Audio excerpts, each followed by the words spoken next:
Assalamualaikum warahmatullahi wabarakatuh. Halo fans, bertemu lagi dengan saya Sri di program Fajar Talk Show All About Fans Gonna Inspiring You. Nah fans, hari ini Sri udah kedatangan Kak Dea. Halo Kak Dea, apa kabar? Alhamdulillah baik Kak Sri. Nah Kak Dea ini mempunyai perjalanan hidup yang sangat unik dan kita akan mengulik-ulik tentang kehidupannya Kak Dea ini. Saya akan perkenalkan dulu Kak Dea untuk para fansnya. Hai fans, nama saya Dea Natastari, biasa disapa dengan Dea. Saya berusia 23 tahun. Saya adalah anak pertama dari 4 bersaudara. Seperti yang tadi telah dikatakan oleh Kak Sri, saya akan menceritakan tentang kisah perjalanan hidup saya, lebih tepatnya mengenai survive or stop. Saya akan membahas 4 poin. Untuk poin yang pertama, bertahan hidup di usia 5 tahun. Untuk poin yang kedua, bertahan kuliah sambil dengan kerja. Yang ketiga, bertahan dalam traumatik pasca kehilangan.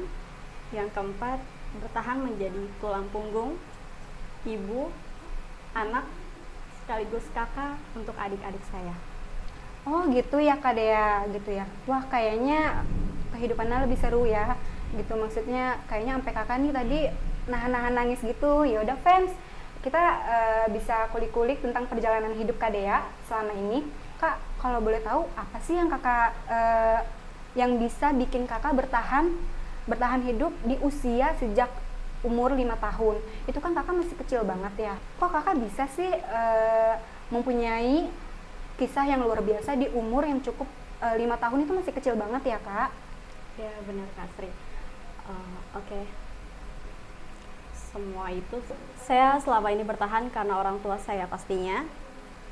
Untuk info lebih detailnya saya nggak mengetahui karena memang usia saya masih 5 tahun, ingatan saya pun tidak sekuat seperti sekarang mungkin.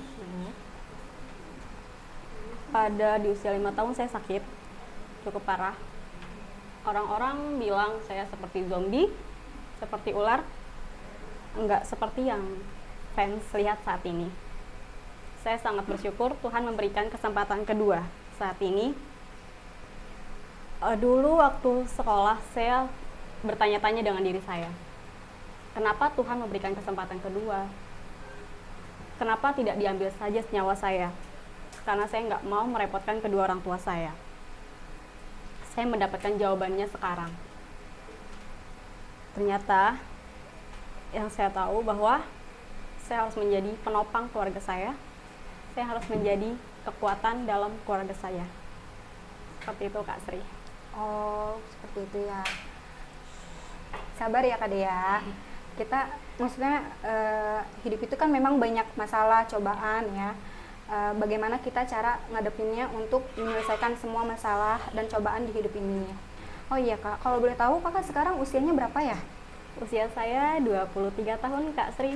Oh 23 tahun ya Kak. Wah fans di usia segini Kak Dea ini udah sangat amat cukup kuat ya. Nah kalau boleh tahu nih Kak Dea itu bekerja dan kuliah itu di usia berapa kalau boleh tahu Kak? Oke Kak Sri, saya mulai bekerja setelah lulus SMK. Saat itu saya SMK Kesehatan jurusan Keperawatan. Saya lulus usia 17 tahun. Saya sudah daftar SBMPTN, hampir mau daftar ceritanya Kak Sri. Hebat banget ya Kak Dea. Tapi kan waktu pendaftaran waktu saya itu bayar ternyata kisaran 250.000. Saya ingat banget. Saya minta uang kepada kedua orang tua saya. Saat itu kita sangat-sangat gak punya uang. Saya meredupkan niat saya dan saya mulai berpikir bahwa ini saatnya hidup saya dimulai sebagai penopang keluarga saya. Saya bekerja pertama sebagai SPG. Seperti anak-anak lainnya yang baru lulus SMK, ingin kuliah, ingin senang-senang dengan teman-temannya. Tapi di usia segitu saya harus menjadi tulang punggung keluarga. Setelah itu saya baru bisa berkuliah di usia 20 tahun fans. Oh gitu ya fans. Wah ternyata Kak Dea ini cukup sangat amat bikin kita tuh jadi termotivasi ya fans ya. Nah Kak Dea, aku mau nanya, tadi kan Kak Dea kan sebelumnya bilang ya kakak tuh kayak ada trauma tersendiri ya di dalam hidup Kak Dea. Kalau boleh tahu apa ya Kak yang bikin Kakak tuh trauma sampai segitunya, sampai saat ini tuh Kakak masih kepikiran? Oke Kak Sri, jadi di usia 22 tahun, Ya. di bulan Januari tempatnya tahun lalu, saya kehilangan ibu saya. Oh gitu. Di bulan itu hari lahir saya. Mama saya meninggal saat usia adik saya yang terakhir 2 bulan setengah. 2 bulan setengah setelah melahirkan. Kemudian kita nggak ketemu selama 1 bulan setengah. Jadi setelah 1 bulan melahirkan di Bekasi, mama saya pulang kampung. Kemudian saya juga saat itu mau operasi. Saya mendapatkan kabar yang tidak enak, mengharuskan saya pulang ke kampung dan melihat mama saya sudah keadaan sudah dibalut kain putih. Saya hanya melihat mukanya kisaran 2 menit, setelah itu ditutup kembali. Traumatik itu yang sampai sekarang, selain itu rasa bersalah saya yang teramat besar. Sebelum mama saya pulang kampung, saya kabur dari rumah karena memang saat itu ada keperluan biaya keluarga dan saya tidak bisa memberikan sama sekali pada mereka. Seperti biasanya saya kerja, kuliah, tapi saya tidak pulang ke rumah.